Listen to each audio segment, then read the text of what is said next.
Shalom Bracha Lekulam. E aqui estamos a continuar as alahot de Shabbat através do livro Brit HaShabbat do Sr. Isaac Jacques Kafif. Então, em relação ao capítulo 1, Melachá intencional no Shabbat, que é a Melechet Mashevet. Então, que transgressão é essa que se faz de forma consciente no Shabbat? O princípio que define quando um trabalho é considerado proibido pela Torá Kedushá. Então, aqui, direto no livro, o que é uma definição de Melachá? Para que uma atividade seja, então, considerada como uma Melachá, que é um trabalho proibido no Shabbat, é necessário que ele seja, ou seja, que esse trabalho seja realizado com habilidade, intenção e um determinado propósito definido. Esse conceito é conhecido como Melechet Machshevet, que pode ser entendido como trabalho consciente ou trabalho qualificado. A seguir, aqui vão ter algumas explicações e os critérios e condições que determinam então se uma atividade se enquadra ou não nesse conceito. Os detalhes de Melechet Machshevet, eles são extremamente complexos. É essencial consultar sempre uma autoridade rabínica antes de tomar qualquer decisão alárrica ou prática, pois situações aparentes semelhantes podem envolver leis diferentes. Também tem uma outra alahá, que na dúvida consulte sempre um rabino. Até um rabino tem o seu próprio rabino. E o estudo das leis, no caso, aqui no nosso foco, das leis de Shabbat, vão fazer com que essas dúvidas sejam sanadas. E claro que existe uma diferença para cada linha e a cada aplicação, e você tem que ter o seu rabino para se aprofundar em relação a essas leis. Então, logo vamos observar o que é Shinui, que é uma ação feita de uma forma incomum ou de uma forma diferente do que o normal. Então, é uma ação proibida de forma diferente ou incomum em relação ao modo habitual. Quando uma atividade é feita dessa forma, ela não se assemelha aos trabalhos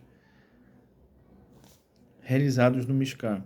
Lembrem que nós falamos, porque eu e você estudando juntos de uma forma não convencional, através desse processo de aprendizado, tendo como um link dessa conexão o livro Brit HaShabbat, mas é muito importante rever, fazer uma hazará, ou seja, fazer uma revisão, rever esses vídeos todos, e é muito importante sempre estar estudando. Existe uma coisa muito bonita, uma smichá rabínica, ou seja, uma teudá rabínica, um certificado rabínico que só tem validade se aquele rabino, uma vez por ano, ele faz uma hazará, ou seja, ele volta a estudar aquilo que ele estudou para se formar rabino. Então, tem especialidades rabínicas, então isso faz com que a gente tenha que estudar sempre. Sempre existe um nuance, sempre existe uma diferença, sempre existe uma tecnologia nova para que a gente possa entender ou não se ela pode ser aplicada ou não no Shabbat. Então, embora uma atividade proibida de maneira incomum não constitua uma transgressão na Torá, ou seja, considerada uma transgressão deoraita, trata-se em geral de uma proibição rabínica, que é derabanan. Temos dois tipos de proibição, deoraita e derabanan. Ainda que existam outras formas de proibição, um exemplo como consta no Shulchan Aruch, no tratado, ou seja, no Ioredeá, em relação a isso verreta, aquilo que é permitido e proibido, nós temos exatamente no Pesaim, no Simão 87, a partir do Saif Rei, que se discute sobre,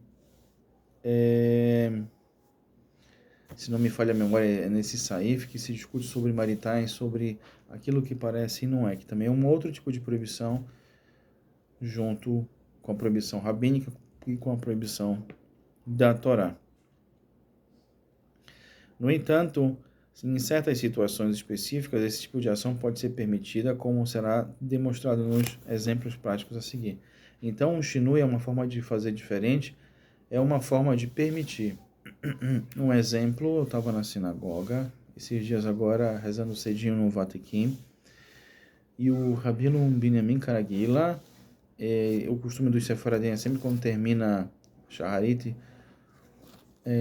um dos mitpalim, um dos rezadores, dos frequentadores, eles trazem Alahá do dia, trazem algumas palavras de Torá, de Alahá.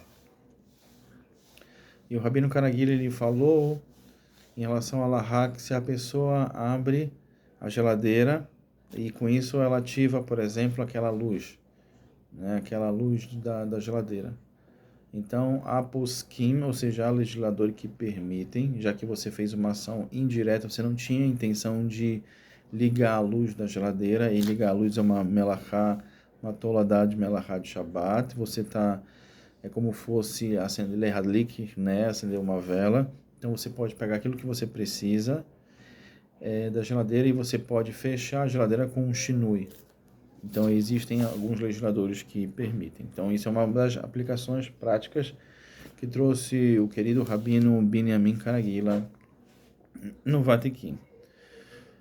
Um outro exemplo, por exemplo, é escrever com a mão não dominante é considerado um shinui, pois a pessoa não consegue formar as letras com a precisão e destreza exigida, mesmo que elas sejam legíveis. Já uma pessoa ambidestra transgride a proibição de escrever pela Torá com qualquer uma das mãos. Vale lembrar que usar a mão não dominante é considerado um shinui apenas no contexto de melachá de kotev e não em relação às outras melachot. Então, o ato de pegar, por exemplo, uma caneta no Shabbat, né, os nossos sábios trouxeram que isso é um mukse, ou seja, aquilo que não é utilizado para o Shabbat, então não pode ser tocado no Shabbat. Entretanto, você pode empurrar a caneta se estiver no seu caminho, se você quiser utilizar aquele espaço para rezar, para estudar, etc. Claro que você não pode pegar e escrever, é proibido. E os nossos sábios trazem que, inclusive, é proibido escrever até com a mão esquerda, ainda que posquim permitem, mesmo que não seja a mão dominante, porque isso aí tem um outro prisma que seria um maritai. Alguém pode passar, olhar e ver que isso pode ser permitido no Shabbat.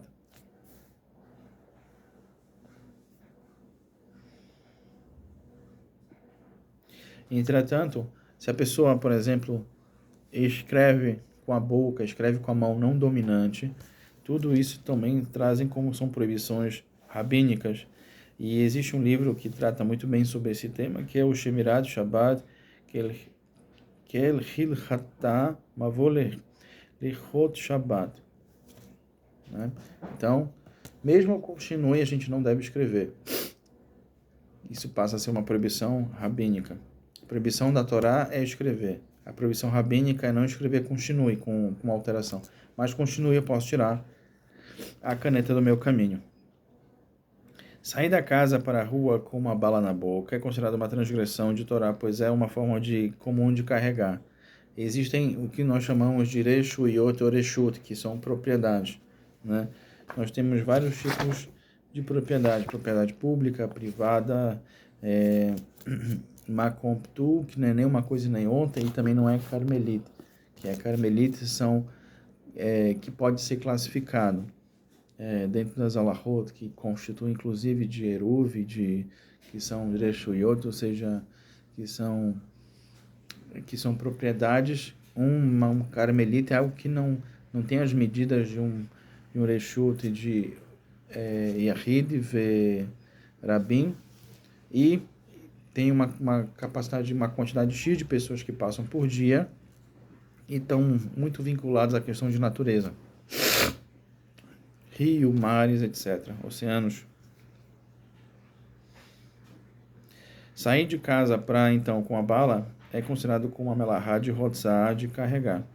Por outro lado, sair com um botão na boca não é considerado uma transgressão da Torá, já que não é uma forma usual de carregar o item, mas é uma proibição rabínica. Então, eu estou saindo de casa, eu tenho minha capota de Shabbat, é um terno longo e cai um botão, né? Isso também é para o bem. Não posso ficar agoniado e pegar o botão e colocar na boca e sair de minha casa ou na casa de alguém para ir para a rua. Isso não é uma proibição da Torá, mas é uma proibição dos nossos sábios. Ou você pede para uma pessoa guardar, né, um loyer de uma pessoa não judia, ou você né, entende que no outro momento você vai ter um botão melhor, você coloca um botão melhor. É aquilo que se vai, como trazem os nossos mestres na Hassidut, se uma porta se fecha, uma outra se abre. Essa é a beleza da vida, sempre.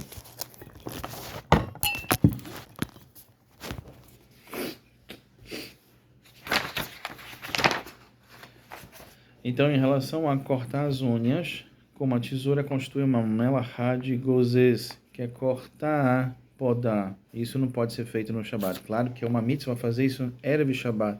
É uma das coisas que a gente faz para se preparar para o Shabat. Muito importante. Uma delas é cortar as unhas, né? Entretanto, na unha, como traz a Kabbalah, o Santo Zohar, existe uma impureza que constitui nas unhas, tanto das mãos como dos pés. Normalmente, quem está estudando a Lahut de Sheritah, tanto Of como Berramá, garçá, tanto como são os galináceos, como animais de modo geral, eles deixam a unha crescer um pouco mais para poder fazer a verificação através do saquinho que é da faca. Mas as unhas Erev Shabbat devem ser cortadas, como que existe o costume também entre alguns separadim e ashkenazim de aparar a barba Erev Shabbat, também de cortar o cabelo Erev Shabbat. Já alguns Hassidim, como por exemplo alguns Hassidim que seguem o costume do Arir Akadosh Rabbeinu Zeh Sadik Livraha, o Arizal, eles jamais tocam na barba, deixam crescer, sempre isso tem uma Kedushá, e existe um capítulo no Zohar falando sobre a Kedushá que traz a barba em relação a Kabbalah. Mas no Shabat não se deve cortar nem cabelo, nem barba, nem unhas. Então, cortar vem como uma toladade, ou seja, uma derivação de podar. Assim como também a gente não pode cortar ou podar plantas, por exemplo, mas pois é uma forma usual de realizar essa atividade. Porém, roer as unhas ou arrancá-las com as mãos desvia do modo habitual. Por isso, não é considerada uma transgressão da Torá, e sim uma proibição rabínica. Existem pessoas que têm um tique nervoso ou têm algum tipo de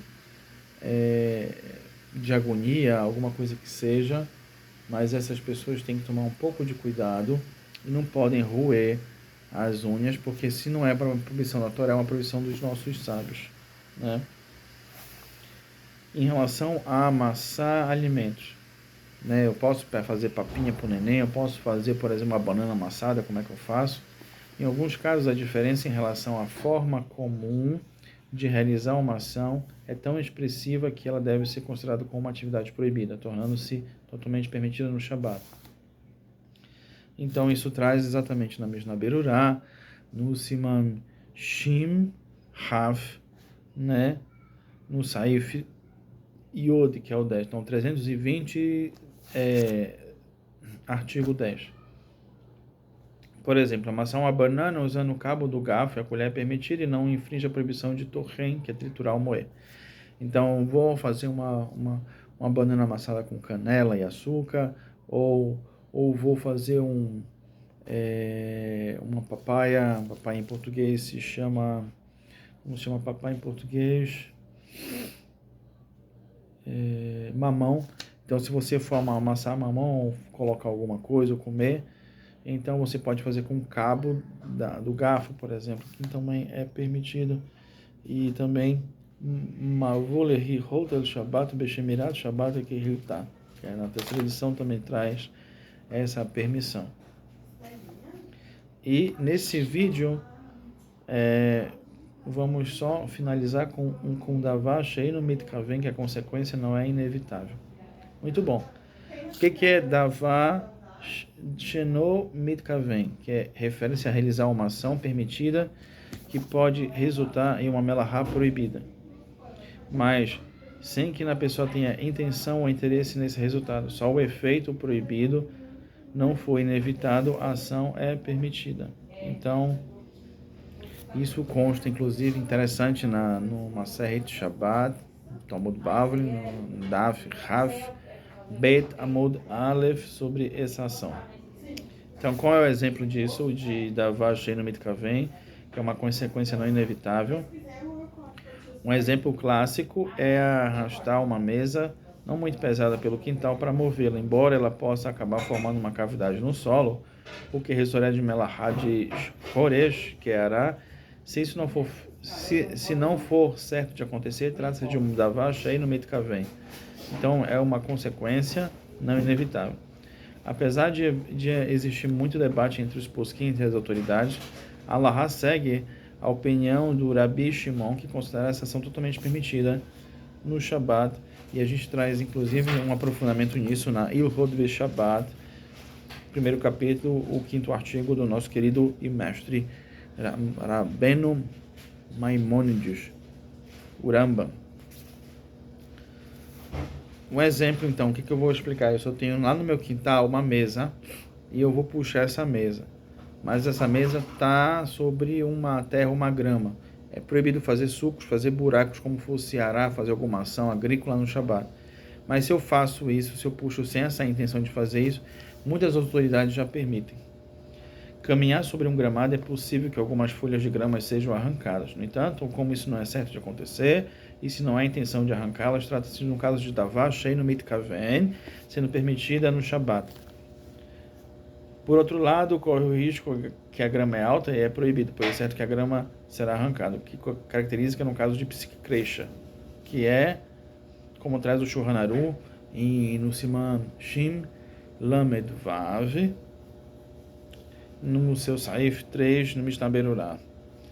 Então, o que seria essa psikreisha? Que é uma coisa que é um resultado inevitável. Então, o melhor, lehaterila, a princípio, a priori, é não andar na grama. Mas se tiver que andar na grama, entenda que se acontecer alguma coisa, se a grama estiver baixa, não foi a sua intenção arrancar. E se ela estiver alta, existe algo que é inevitável, então tem que tomar cuidado. Então, em relação a terrenos baldios, que é nesse caso, melhor é caminhar num lugar que não tenha grama ou até terra, melhor caminhar num lugar que tenha asfalto, nesse sentido. Muito bom, então esse vídeo fica até aqui. Vamos devagarinho estudando as Alahot Shabbat através do Brit HaShabbat, e quem estuda consegue praticar e consegue ter consciência do que pode e o que não pode no Shabbat. Só coisas boas.